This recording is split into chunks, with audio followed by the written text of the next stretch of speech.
I'm Jeff Kunkel with Dynamic Machine, and I'm here today with my friend Neal Brace, who's the owner of NoiseFighters and Kiral Defense.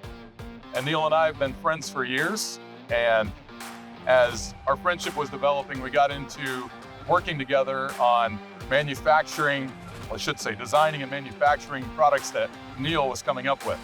He would come up with these ideas and would come to me with how are we gonna manufacture this, and how can we make this more efficiently, and how can we work out these tolerances? So we would work together, we'd collaborate on solving those challenges, figuring that out, how we could take that product and bring it to market, and we would be a part of helping him do that. So we just want to talk about that a little today, and thanks for coming, Neal. Hey, Great to have you. My pleasure, Jeff. It's been a joy working with you and the rest of the team at Dynamic over the last 12, 13 years. Mm-hmm. Seeing you start the company and then transitioning to this, I mean, I'll say it's a powerhouse of West Michigan now. Hey. And it's been really fun because, as you know, I don't have an engineering degree. I'm not a machinist by trade. I just have had crazy ideas, and I'll send you an email at 2:30 in the morning with, hey, can this be made? And I'll get a phone call in the morning. You're laughing at me, and you're saying, yeah, we can make it. I think we'll have to try some things out. And that's the best part of this collaboration is I don't know what I can't do. I don't know what you can't do sometimes. And fortunately, we've been working long enough where I have an idea now. But what's been really cool is that even if you initially think you can't do something, we seem to figure out a way to accomplish it. I think this one in particular, the 6511X, this brass grip that we made, you made. But I had this idea of, well, how do we take a pistol that's really super lightweight and make it really heavy for competition use? And Jeff had this idea of taking a solid block of brass and machine out the center of it and using a completely handmade machine in order to actually accomplish this, because you have to have really tight tolerances for it to fit correctly and not wobble. And then we made a mag well that connected to it as well. And I'm just really excited because I had this dream of what I wanted, and you made it happen. And that's the best part of working with you. Yeah, it's been really fun. I mean, you talk about getting those emails at 2:30. Well, I'm sleeping when you're sending me the emails because you're the inventor, and I'm just a guy that likes to figure out how do you make this idea that an inventor has. And so I'd see that email, and I do remember a few times maybe laughing a little bit at your ideas.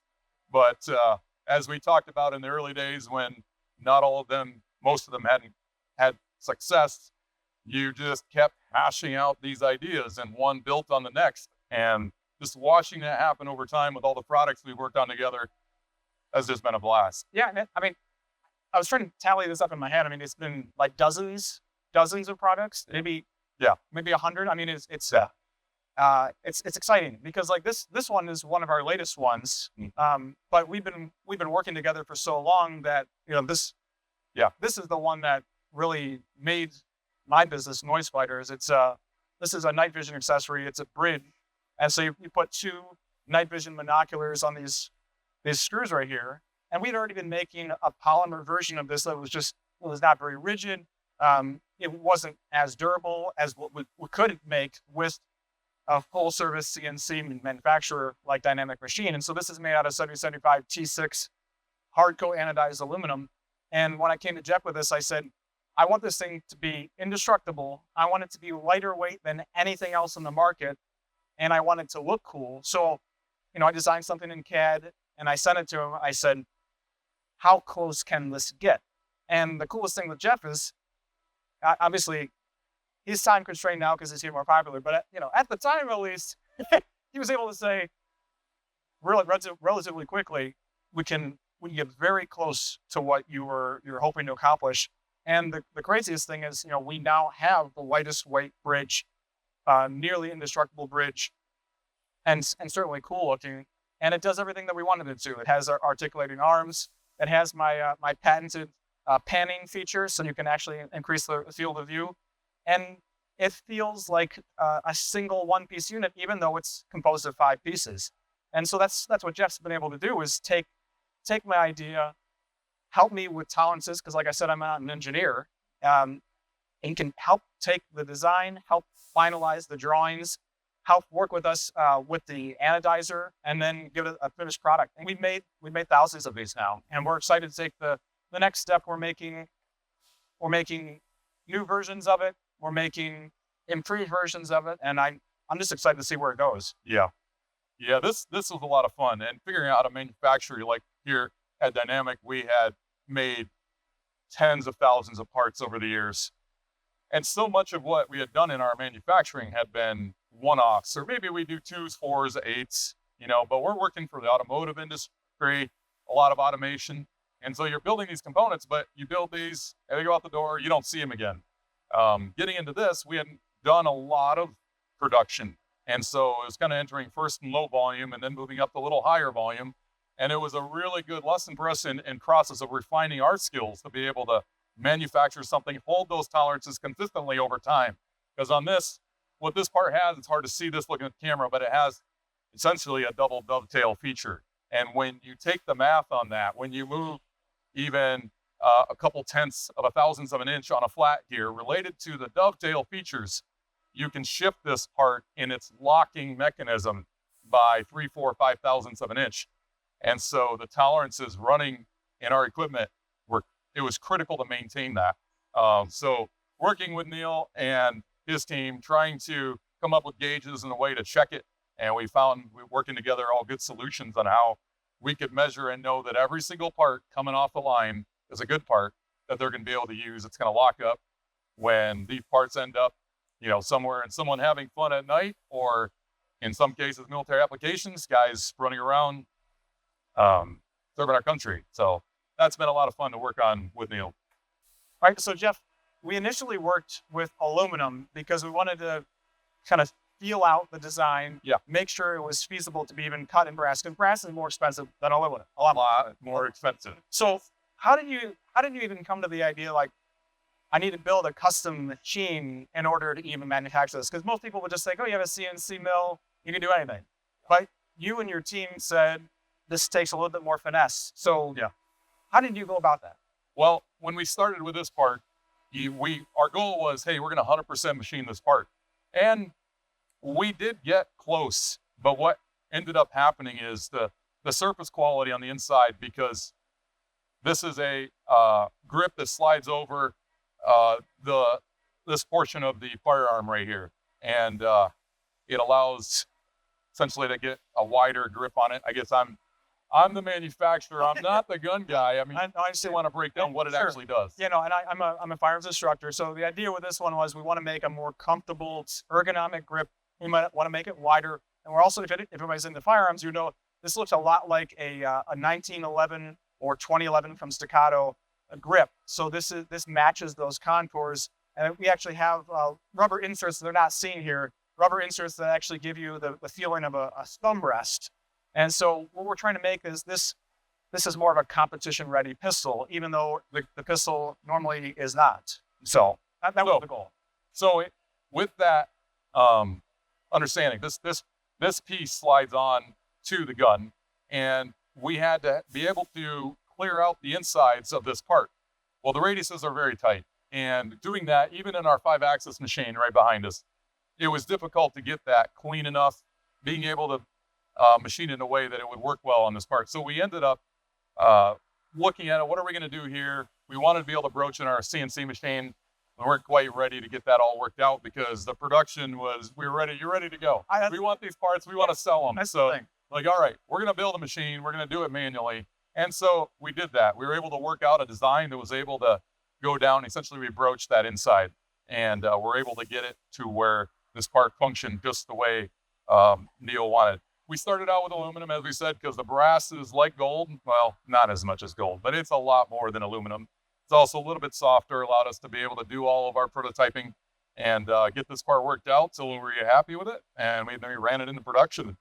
So that was a lot of fun getting that one worked out. And even on our production, we ran it on our 5-axis here. We have a robot that tends it. It ran around the clock, just cutting this part all day, all night, every day of the week. So Neal, when we finished making this part, what stood out about it? I think the craziest thing is that I can give you a polymer prototype, or I can give you CAD, and I can say, this is kind of what I want. And you can give me an aluminum or a brass part back, and it will be exactly what I showed you in CAD or I showed you on a polymer report. And the finish will be perfect, the dimension will be correct, and we have a product that we can sell immediately. That's when I come to you and the team dynamic, that's what I have come to expect, which is just uncommon when I try to work with other companies. And so it's always exciting because I just know that as long as you think we're going to find success at the beginning, we do find success. Yeah. That's the greatest thing, is that you inspire confidence by working with you, and then throughout the whole process, you keep us updated, and then you deliver the final product as we expect at this. We have a contract, we have terms, and you deliver, and that's the best part. That's great. Where there's a will, there's a way. That's what we like to do here. Find a way to make it. Jeff, one of the things you really care about seems to be the finish of the parts. So I was just wondering, how did these brass parts in particular, how did you make them look so clean? I just wondered, is there a process that you go through with that? Or like, what is your thinking with that? Yeah, so in machining parts, you'll end up with cutter marks on virtually everything. Now, there's an ability to cut with an end mill, a ball mill, so close together on the step overs that you do not have visible cutter marks to the naked eye. But at the end of the day, you do have to make money, and you can't cut that slow, right? So you've got to have speed involved for efficiency's sake. And so what we look at is, what is the balance between machining efficiently, producing a nice looking part, but then there could be some post-finishing work that's going to also do that. So these parts, like many parts are, we'll run them through a tumbler when we're done. So the parts will come out, we'll put them into a tumbler where the burrs are taken off, and it does do a certain we'll call it a patina look on the outside of the part. At that point, we'll usually then go over the part for any steps, because inevitably you're going to have little shifts here and there that show up in the manufacturing process, where between two positions in the 5-axis, maybe the cutters didn't blend right. So we get in there, and that's when you have to have a skilled bench hand that goes in and works those parts. So on this run, there were cases of that where we went through and hand worked the parts, run them through a series of steps with finishing tools, and then with the final product, giving it a uniform look and how the parts were buffed so that the grain pattern was all going the same direction, and giving it to a customer who was happy to get those in his hands. Certainly. And one thing I also thought interesting, we had a conversation recently about some new technology you're thinking about bringing on board the shop to speed up that process, to bring greater consistency. I know you're always thinking about that, because every time I come in here, it seems like you have a new machine. So I just think that's cool that you're not happy. And one of the things my friends always tell me is, it seems like they never catch me with the same pistol on the firing range. I'm always getting something different. I'm always trading something. But for you, it seems like you're always looking at things. How do I improve? And for the finish, I've always been excited to talk to you about that, because I say, how do we make this better? And you have an idea. And that to me is really interesting. Well, the cool part in this one idea we were talking about finish-wise was, you were actually at a place where you saw someone using a piece of equipment that you hadn't seen before. And right away, you called me and you're like, Jeff, have you ever seen one of these? So I pursued that. We've actually demoed one of those here at our facility, and we're evaluating whether that's something we want to add. Just some of the things that they've been doing lately for finishing parts to either get a good polish or to take the sharp edges off. Just some really cool stuff that's happening. But yeah, there's a lot of things lately in the last few years I've seen, even from going to the end product, where we have a part here. It looks good, but are the tolerances good? Well, we take a pair of calipers, check the part over.